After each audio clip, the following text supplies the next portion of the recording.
Hola, mi nombre es Edgar Gómez Cruz y soy profesor investigador de la Universidad de New South Wales en Sydney, en Australia. Y en septiembre del 2020 fui invitado por el Seminario de Investigación en Juventud de la UNAM en México a dar una charla sobre etnografía digital.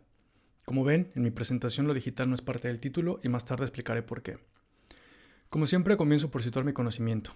Aunque una antropóloga dirigió mi tesis doctoral, mi formación es en comunicación, estudios culturales y historia sociológica, aunque los estudios de ciencia y tecnología han sido muy importantes en mi trabajo reciente. Mi aproximación, por lo tanto, es interdisciplinaria. Por otra parte, hace muchos años que vivo fuera de México y Latinoamérica, y por lo tanto muchas de mis referencias serán en inglés, aunque muchos de los textos de los que hablaré están traducidos y hablaré particularmente de trabajos elaborados en español un poco más adelante en la presentación. También es importante recalcar que algunos de los elementos de esta presentación han sido utilizados para exposiciones y cursos en distintos lugares y en distintas fechas, algunos de los cuales se pueden encontrar en línea. Sin embargo, esta es la primera vez que grabo esta presentación en este formato. Una de las tantas consecuencias de la crisis del COVID, que ha sido devastadora y que en septiembre del 2020 no parece tener una solución cercana, es que la movilidad de las personas se vio reducida radicalmente. Las ciudades, en muchos momentos, parecían desiertas. Y al mismo tiempo, y a consecuencia de la reducción de la movilidad, las pantallas se convirtieron en la única forma de sociabilidad y comunicación para muchas personas. Por meses hemos estado viviendo a través de una pantalla, pendientes de una pantalla, dependiendo de ella para casi todo. Nuestras pantallas son escuelas, fiestas, funerales, centros comerciales y mucho más. Aunque sea una consecuencia de menor medida, que en medio de esta terrible pandemia, debido al COVID, la gente haciendo investigación académica se enfrentó al hecho de que no podía estar presente ni cerca de personas ni viajar. Y por lo tanto no pueden recolectar datos para sus investigaciones usando las técnicas usuales, las entrevistas, las sesiones de grupo, las encuestas, etc. Los y las investigadoras se preguntaron entonces cómo seguir haciendo investigación si solo tenían acceso a personas a través de una pantalla. Comenzaron a proliferar entonces recursos como en el que daban tips de cómo hacer trabajo de campo durante la pandemia. Y uno de los métodos que se menciona continuamente es la etnografía digital. En esta presentación pretendo hacer tres cosas. Por un lado, hacer un recorrido histórico de la relación entre el método etnográfico y el estudio de lo digital, terminando con un énfasis crítico y haciendo hincapié en el desarrollo de la academia hispanoparlante. Segundo, quiero dar cuenta de la relación entre objetos, métodos y campos en el estudio etnográfico de lo digital. Y finalmente, aportar algunos elementos para reflexionar sobre el estado actual, tanto de las tecnologías digitales como de la etnografía, buscando terminar con una intervención. Esta presentación espera abrir más preguntas que aportar respuestas. La idea es que sirva como mapa para quienes estén interesadas en conocer más de la etnografía digital. Lo primero que tengo no es, por tanto, un curso de cómo hacer etnografía. Mucho me temo que una sesión no podría ser suficiente para ello, y cada vez me convenzo más de que para aprender a hacer etnografía, la única forma efectiva, además de leer mucho sobre ella, es haciéndola. Por supuesto, hay libros introductorios y manuales generales. Siempre es bueno comenzar por ahí si apenas se están formando como investigadoras y como investigadores. Y estos son algunos de los volúmenes que pueden darles una idea de lo que es la etnografía en grandes rasgos. De hecho, hay una bibliografía muy extensa de volúmenes específicos sobre elementos particulares del método etnográfico, de la toma de notas y las entrevistas etnográficas al análisis de datos y la escritura etnográfica. Y además hay revistas dedicadas exclusivamente a publicar artículos sobre etnografía. Esto es para que se den una idea de que la etnografía no es nada más hacer unas cuantas entrevistas y ya, sino que hay toda una complejidad al respecto. Mi primera recomendación entonces es que las personas interesadas en el método etnográfico lean tantas monografías etnográficas como puedan, de las clásicas a las actuales y de tantas disciplinas como sea posible. Y por supuesto, hay una extensa bibliografía de textos, tanto metodológicos como monografías, que se centran en el método etnográfico o que son el resultado de investigaciones que lo utilizan para estudiar lo digital. Podría llenar páginas y páginas en esta presentación con estos libros, solamente mostrando esta bibliografía. Esta es apenas una muestra minúscula y en forma de libros, además de los cientos y cientos de artículos publicados a la fecha sobre la temática. De un solo proyecto de investigación dirigido por Daniel Miller, se editaron 15 libros con trabajo de campo etnográfico centrado en los medios sociales y la vida cotidiana en varios países y traducidos a varios idiomas, solamente para que se den una idea. Y por si fuera poco, hay decenas de libros que, aunque no están centrados en la etnografía propiamente, discuten métodos de investigación relacionados con Internet y las tecnologías digitales, tanto cualitativos como cuantitativos. Es decir, hay mucho material para aprender a hacer investigación sobre tecnologías digitales y la etnografía es apenas uno de esos métodos. No siempre el más sencillo porque suele combinar distintas técnicas de investigación y requiere bastante tiempo para ejecutarse. Y como dije antes, la mejor manera de aprender es haciéndola y eso requiere tiempo. Si ya han leído cosas del método etnográfico, pero apenas comienzan a interesarse por lo digital, este texto de Gabriela Coleman del 2010 es un buen punto de inicio para ver como una perspectiva general del campo. Lo que sí voy a hacer es explicarles lo que no es etnografía, asumiendo que quien vea esta presentación ya revisó algunos de los textos anteriores o tomó algún curso metodológico de los muchos que están proliferando en estas fechas. Entonces, ¿qué no es etnografía? No es solo el estudio de una plataforma, es decir, no solamente por el hecho de estudiar Facebook o TikTok, uno está haciendo etnografía de TikTok o de Facebook. La etnografía no es solo un método cualitativo. De hecho, la etnografía combina o puede combinar muchos métodos, tanto cuantitativos como cualitativos. La etnografía no es lo mismo que la antropología, digital o de ninguna, y esto es una distinción que hay que tener como muy clara. La etnografía no es una técnica de investigación. Como mencioné antes, es en realidad un conjunto de aproximaciones que pueden utilizar muchas técnicas diferentes. En realidad, para mí, la etnografía es un estilo de vida, es una forma de construir conocimiento muy, muy particular y no solo necesariamente académico, que después, al final de la presentación les diré por qué. Ok, voy a comenzar con algo que considero muy útil, una visión histórica, una especie de genealogía intelectual de la relación entre etnografía y el estudio de lo digital. Especialmente relevante para situar a la etnografía digital, actual en consonancia con los desarrollos teóricos y metodológicos y además tecnológicos. Les voy a contar 4 historias paralelas para que ustedes las reconstruyan después en una cronología única. Siempre utilizo este par de diapositivas porque en 6 caricaturas se puede contar la historia de Internet y las preocupaciones que los y las investigadoras interesados en la comunicación digital han tenido. Todo inicia en 1993 con la publicación de la que quizás sea la caricatura más citada de la historia, al menos la de Internet. Entonces un perro le dice a otro, en Internet nadie sabe que eres un perro. Años después la preocupación cambia y en Facebook 373 personas saben que soy un perro y los demás pueden ver solamente mi perfil limitado. ¿Cómo carambas sabe Facebook que soy un perro? ¿No? Aquí pasamos del anonimato a la identificación total. Pero sigue, ¿no? Y en el Internet nadie sabe que eres un perro excepto la NSA. Y finalmente, ¿qué pasó con aquello de que nadie sabía que eras un perro? Bueno, esta es una historia en 6 caricaturas que nos puede hablar de la evolución de las preocupaciones para pensar Internet, no solo desde la etnografía, sino desde las ciencias sociales y las humanidades. Quizás sea útil entonces presentar una brevísima y resumida cronología. No voy a hablar de todos los momentos importantes en la historia de Internet, pero sí de algunos que creo que pueden servir para trazar una genealogía de cómo llegamos hasta aquí y que de alguna forma responda a lo planteado por las caricaturas. Internet más o menos comenzó como tecnología en 1969, aunque en ese entonces no se llamara así. Alrededor de 1980 surgieron los BBS, los Bulletin Board System, los tatarabuelos de las redes sociales. En 1995 hubo un cambio fundamental, ya que la WWW, la World Wide Web, el acceso a la información se volvió más fácil y divertido. Por ejemplo, por fin había imágenes. Pero quizá más importante, cambió la legislación de Estados Unidos y por primera vez aceptó el uso de Internet para fines comerciales. En 1997 se lanzó 6 Degrees, que es considerada como la primera red social como tal. En 1998, una compañía fundada por 2 estudiantes de Stanford propuso organizar la información presente en el Internet usando un algoritmo más o menos sencillo, y hasta entonces había directorios de páginas, pero al crecer el volumen de información, se tuvieron que desarrollar herramientas para organizarla con más eficiencia y automáticamente. En 2004, una compañía surgió y se comió a todas las demás plataformas sociales que en ese entonces había, de MySpace a Hi5, de Friendster a Orkut, plataformas que quizá ustedes ni siquiera hayan conocido, pero que eran importantes antes de Facebook.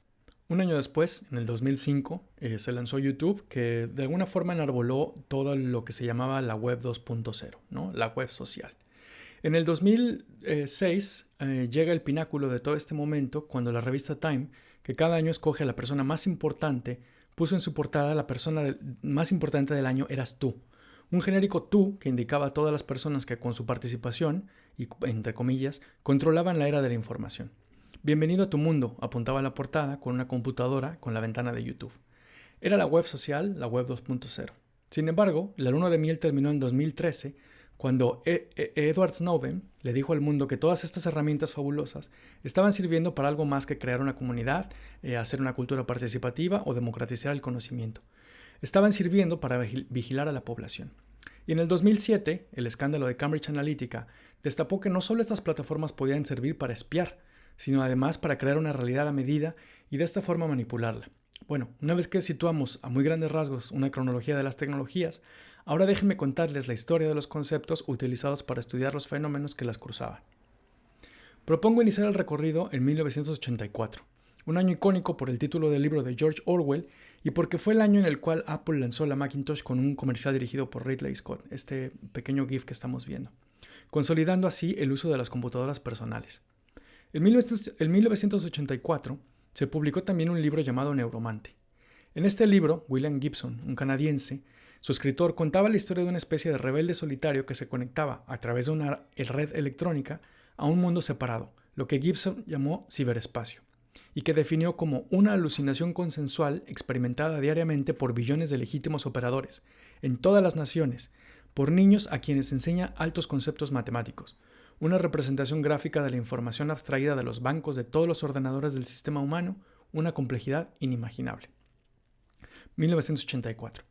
El concepto, ciberespacio, surgió en una obra de ficción enmarcado en el género del cyberpunk. Fue después utilizada para referirse a una tecnología real que ya llevaba algunos años de existencia, Internet. Este es el primer libro académico que utilizó el concepto de ciberespacio para hablar de Internet y fue editado por un arquitecto. Esto es importante porque la preocupación era por la espacialidad de la información. Recordarán que en ese entonces se discutía la arquitectura de la información. El concepto terminó de cimentarse para referirse a Internet, con la Declaración de Independencia del Ciberespacio de John Perry Barlow, 1996. Ok, en 1993, el ex hippie y periodista Howard Reingold publica su texto La Comunidad Virtual y Sherry Turkle, una psicóloga, publica su segundo libro en 1995 llamado La Vida en la Pantalla. Estos dos libros fueron ampliamente citados y leídos porque en ellos se presentaba casi una agenda de investigación. Si el ciberespacio era como un territorio en el que se podían encontrar comunidades e identidades distintas a las reales, o sea, virtuales, estudiar este nuevo mundo parecía una tarea para el que las y los etnógrafos estaban especialmente preparados. En 1995, la revista Time lanza este número especial y con ello el público no especializado terminó de asumir al ciberespacio casi como un sinónimo de Internet. Las personas jóvenes que estén viendo esto no lo recordarán, pero cuando comenzamos a estudiar Internet, esto era lo que veíamos, y es importante subrayarlo. Hasta mediados de los 90 y hasta finales de la década incluso, la interacción en Internet era mayoritariamente textual. El anonimato era la norma y los y las usuarios de Internet eran casi todas personas con recursos y educación. Estos tres libros fueron los primeros que interrogaban desde las ciencias sociales esta cultura emergente. Y aquí la genealogía intelectual ya comienza a ser más visible. Stephen Jones fundó la revista New Media and Society, como veremos más adelante, y Annette Markham ahora trabaja para el Centro de Investigación en Etnografía Digital en Melbourne. Todos estos estudios tuvieron una aproximación similar hasta finales de los 90. Con un pie en la comunicación y la sociología, muchos de ellos eran etnográficos en su aproximación porque buscaban entender cómo las personas percibían, experimentaban, entendían y vivían en este ciberespacio, y lo pongo entre comillas. Lo curioso es que mientras todos estos estudios fueron desarrollados por personas jóvenes, o en su mayoría jóvenes, que iniciaban su camino en la investigación con un objeto emergente, ese fue incluso mi caso, al mismo tiempo había personas emocionadas con esta idea de que había una separación entre lo real y lo virtual. Pero al mismo tiempo, otras personas consolidadas en sus disciplinas se movían en una dirección distinta. Por ejemplo, en los estudios de comunicación, la materialidad, las tecnologías, los aparatos, comenzaban a estudiarse a la par que los mensajes y la etnografía comenzaba a utilizarse en los estudios de recepción para entender cómo las personas se relacionaban con los medios, particularmente la televisión, pero también, y esto es muy importante, cómo se relacionaban con las tecnologías como objetos, y ya la computadora empezaba a mencionarse por ahí. Al mismo tiempo, la antropología expandía conceptos como el campo o la comunidad para dar cuenta de configuraciones emergentes, no necesariamente tecnológicas, sino relacionadas con la globalización, el trabajo, la migración y las relaciones sociales en un mundo interconectado y en un mundo en donde el transporte y las distancias estaban convirtiéndose en algo menor. Bien, todos estos elementos confluyen en el inicio del siglo XXI, ¿no? El punto de contacto llegó con el nuevo siglo. Fue con la llegada del nuevo milenio que las cosas cambiaron, particularmente con la publicación de dos libros, los dos primeros libros que vemos ahí. Fue en ese momento que la división entre virtual y real se rompió. Estos investigadores, Daniel Miller y Christine Hein, nos llevaron a pensar que lo que ocurría del otro lado de la pantalla era tan o más importante que lo que sucedía en la pantalla, y que la materialidad de las tecnologías utilizadas también tenía que tomarse en cuenta. No fueron necesariamente los primeros proponiendo esto, pero sí fueron los más efectivos, y estos dos libros también fueron muy importantes en el campo. Por lo tanto, el ciberespacio desaparecía conceptualmente, dando paso al estudio de lo digital como parte de la vida cotidiana. De ahí que la idea de el Internet en la vida cotidiana fuera cada vez más y más importante. Y de ahí surge una nueva división entre lo online y lo offline, que vino de alguna forma a ser una nueva versión de la distinción entre virtual y real. Esta historia es importante porque hablar de ciberespacio, cibercultura o virtual en el año 2020 es un despropósito, a menos claro que se sustente teóricamente. Y por lo tanto, aquí apunto algo que retomaré en mis conclusiones y que es particularmente importante en la etnografía: las trampas que nos ponen nuestros propios conceptos. Como etnógrafos y etnógrafas, tenemos que confiar más en nuestros datos que en nuestras teorías. Y esto es una cosa que yo pienso y les comparto. Y hablando de teorías, ese mismo año, en el 2000, se publica la trilogía de Castells, que será uno de los libros más citados en la próxima década, particularmente en Latinoamérica. Es curioso porque el trabajo de Castells fue muy relevante, de hecho yo estudié el doctorado en un programa dirigido por él, y se usa más en Latinoamérica que en el mundo anglosajón, como lo ha mostrado mi colega Ignacio Siles en un texto que analizaba las publicaciones sobre tecnologías digitales en español.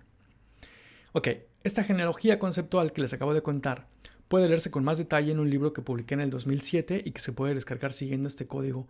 Apunten su teléfono a la pantalla y podrán seguirlo. Ok, ya completamos entonces dos cronologías, una de las plataformas y otra de los conceptos.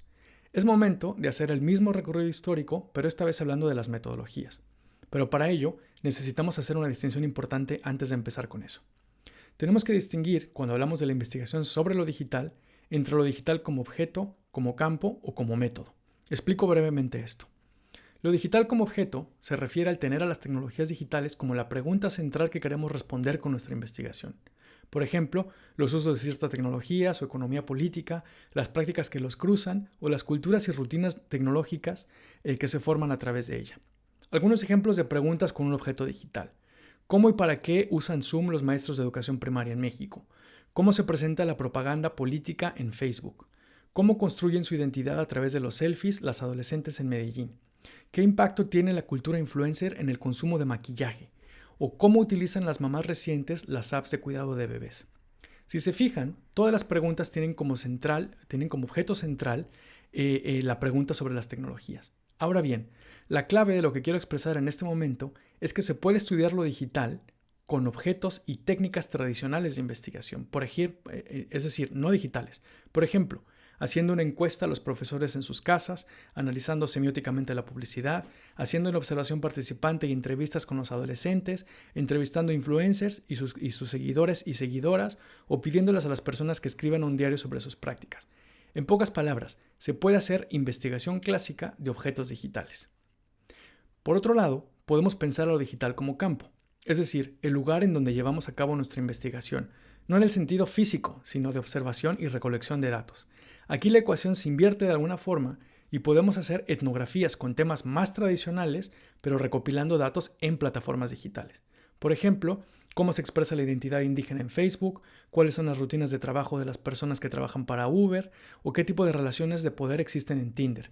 Aquí nuestro objeto no es necesariamente digital, sino más clásico: identidad, trabajo, sociabilidad. Lo que es digital es nuestro campo. Y finalmente, lo digital también puede ser pensado como un método.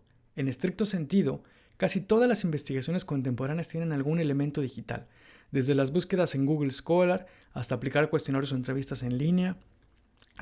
Una de las favoritas de los últimos tiempos, hacer análisis de grandes volúmenes de datos, Big Data, análisis de hashtags o también el uso de programas que ayuden al análisis cualitativo.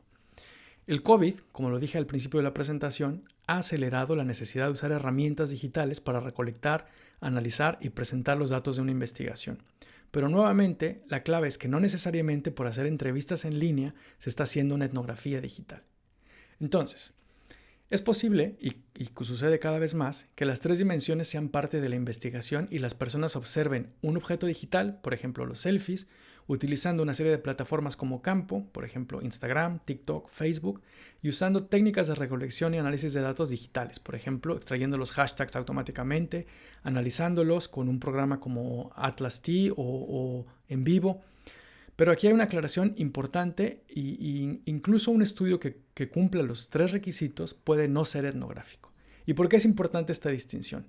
Porque no siempre que hagamos una etnografía digital será necesariamente utilizando la pantalla. Porque no todos los estudios que utilizan una plataforma digital para recoger datos son necesariamente digitales y porque no toda etnografía digital está centrada en preguntas sobre tecnologías o plataformas. Ok.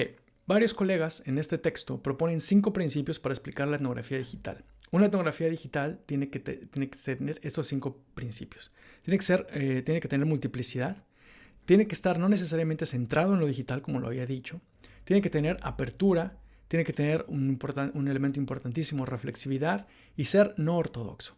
Si se fijan, estos principios básicamente se aplican también para la etnografía, más allá de que sea digital o visual o de cualquier forma. Dado que no me invitaron a participar en este libro, yo agrego además estos 4 principios apócrifos. La etnografía digital tiene que ser móvil. La etnografía digital tiene o puede ser colectiva. La etnografía digital tiene que ser aumentada en el sentido de buscar elementos que la expandan y tiene que ser crítica, una cosa a la que regresaré en mis conclusiones. Ya que tenemos clara la distinción entre objetos, métodos y campos, voy a contar una última cronología. Utilizaré este modelo para hablar de 4 momentos históricos en la relación entre etnografía y el estudio de lo digital. En la parte de arriba hablaré de los objetos y preguntas que la etnografía se ha hecho en cada momento. En la esquina izquierda hablaré de las tecnologías utilizadas como campo, en el centro posicionaré a lo digital como método y en la esquina derecha veremos los discursos y teorías sobre dichos objetos, es decir, tenemos objetos, métodos, tecnologías y conceptos. Ok, en un primer momento, más o menos entre el 1988 y el año 2000, el interés de la investigación social sobre Internet tenía que ver con cómo las personas se comunicaban y creaban identidades y comunidades en el ciberespacio. Los estudios eran muy descriptivos y se centraban en lo que sucedía en la pantalla. Eran los tiempos de la etnografía virtual. Las tecnologías eran basadas en texto y todavía no había plataformas, sino había comunidades virtuales. Los métodos eran en su mayoría en línea, observando las interacciones, entrevistando a las personas en línea y haciendo análisis textuales de lo que sucedía en la pantalla. Una revista que fue muy importante en ese primer momento fue el Journal of Computer Mediated Communication. A partir más o menos del 2000, con esta ruptura que les conté, con los libros que mencioné, las preguntas se centraron en las prácticas de las personas dentro y fuera de la pantalla, además de preguntarse por las rutinas y la vida cotidiana, es decir, cómo se utilizaba el Internet o qué sucedía cuando se utilizaba el Internet. La World Wide Web ya estaba consolidada y se hablaba de la Web 2.0. Las plataformas emergían y centraban el interés y por tanto muchos trabajos discutían el cómo en el dónde, por ejemplo, cómo se utilizan las fotos de perfil en Facebook. Las tecnologías se habían normalizado, así que las preguntas comenzaron a ser por los efectos de las tecnologías. Entonces lo cotidiano, la normalización, la comercialización y lo social empezaron a aparecer ahí. En términos de los métodos, pues las observaciones ya no bastaban con que fueran en línea, sino que tenían que ser también fuera de línea, ¿no? Entonces este concepto originalmente de Luciano Floridi, de on-life, ¿no? Que combina de alguna forma lo online y lo offline, pero sobre todo dándole la dimensión de lo cotidiano. Y en este momento, New Media and Society, la revista fundada por Steve Jones, que mencioné, fue uno de los pioneros en escribir desde las ciencias sociales sobre Internet, pues fue muy, muy importante. Finalmente, particularmente a partir del smartphone, que más o menos comienza en su ascenso en el 2007, cuando los teléfonos tienen acceso a Internet, no solo la separación entre lo real y lo virtual es desaparecida completamente, sino también la división entre lo online y lo offline. Estamos conectados todo el tiempo y usamos lo digital para prácticamente todo. Las preguntas ya no son sobre la identidad y las prácticas, sino sobre la agencia y el poder. Y los métodos en ese entonces ya son multisituados, incorporan análisis de datos, triangulación de métodos, etc. Las preocupaciones son distintas, ya no tienen que ver necesariamente con la identidad y con la comunicación, sino con la agencia compartida, con la articulación, con el poder, la normatividad y las culturas digitales, digamos, ¿no? Dos revistas que surgen en este momento que son muy importantes es Big Data in Society y Social Media in Society. Finalmente, en los últimos años estamos entrando en una nueva fase, que muchas personas llaman postdigital, pero que yo prefiero llamar algorítmico, siguiendo, entre otros, el maravilloso trabajo de Ignacio Siles, que les recomiendo. No solo no podemos establecer una relación clara entre lo online y lo offline, sino que la tecnología digital ya está completamente imbricada en procesos mucho más amplios que los personales. Lo digital es económico, político, social, biológico y, claro, por supuesto, cultural. Comienza a ser necesario plantear las formas de poder emergentes gracias a la consolidación de unas cuantas plataformas y las preguntas se parecen mucho más a las de la ciencia social tradicional, pero esta vez analizando la dimensión digital en ellas. Trabajo, clase, género, raza, todos estos elementos son ahora los que están en la agenda, ¿no? Control, vigilancia, justicia social, materialidad, etc. Y algunos conceptos emergentes, los estudios críticos de los algoritmos, el capitalismo de vigilancia y la importancia de las infraestructuras. Ok, casi todo lo que les he contado son cosas que pasaban en el mundo anglosajón, pero quiero terminar esta parte histórica con una cronología más, la de la etnografía digital en español. Los 3 primeros libros que recuerdo se publicaron sobre Internet en español fueron estos 3. Los 3 eran ensayos que se preguntaban por esta nueva tecnología, ¿no? Buscando entender qué impacto tendría en la sociedad. Como ven, más o menos coinciden los años con los textos pioneros de los estudios de Internet. La diferencia, que es fundamental, es que estos 3 libros no se basaban en trabajo empírico, sino eran más bien un trabajo de ensayo basándose en otros escritos. En 1996, el TEC de Monterrey, Campus Estado de México, surgió una revista que fue muy importante. No solo fue la primera revista 100% en línea, sino que muchos de los artículos exploraban las temáticas de las entonces llamadas nuevas tecnologías y el ciberespacio. De hecho, el segundo número, en 1996, ya tenía como título Nuevas tecnologías y comunicación. Uno de mis primeros textos, surgidos de mi etnografía sobre el BBS del ITESO que hice para mi maestría, fue publicado ahí. No lo recuerdo bien, pero creo que es quizá mi primer texto publicado, hace exactamente 22 años. Era un texto terriblemente escrito, por cierto. Las primeras monografías etnográficas sobre objetos digitales escritas en español, al menos que yo recuerde, fueron estas 3. Y en esta especie de biografía intelectual es interesante ver las conexiones que ya en este entonces existían. Joan Mayans fue el creador de una plataforma que estaba adelantada a su tiempo y que ya solo existe tristemente en los archivos de Internet. El Observatorio para la Cibersociedad, fundado en el año 2000. El Observatorio para la Cibersociedad fue una iniciativa basada en Barcelona y que se definía como un espacio para la reflexión, el análisis y la discusión del ciberespacio y lo cibersocial desde las ciencias humanas y sociales. Era una iniciativa que aglutinó a muchísimas personas interesadas en el estudio digital y que tenía un carácter realmente interdisciplinario. Tenía su propia publicación, se podían crear perfiles y había foros. Era básicamente adelantado a su tiempo. Pero su contribución más importante fue la organización de 3 congresos completamente en línea. Uno en el 2004, uno en el 2002, uno en el 2004 y uno en el 2006. Y como ya ven, en el primer congreso, en el 2002, había interés por el uso del método etnográfico para estudiar Internet. De hecho, han pasado 12 años ya de esto. Ya en ese entonces, imagínense, todavía tenía pelo, o sea que ha pasado ya bastante tiempo. En el segundo congreso, la etnografía digital seguía ahí. Esta nube de palabras es interesante porque muestra cuáles son los temas que estaban en la agenda desde ese entonces.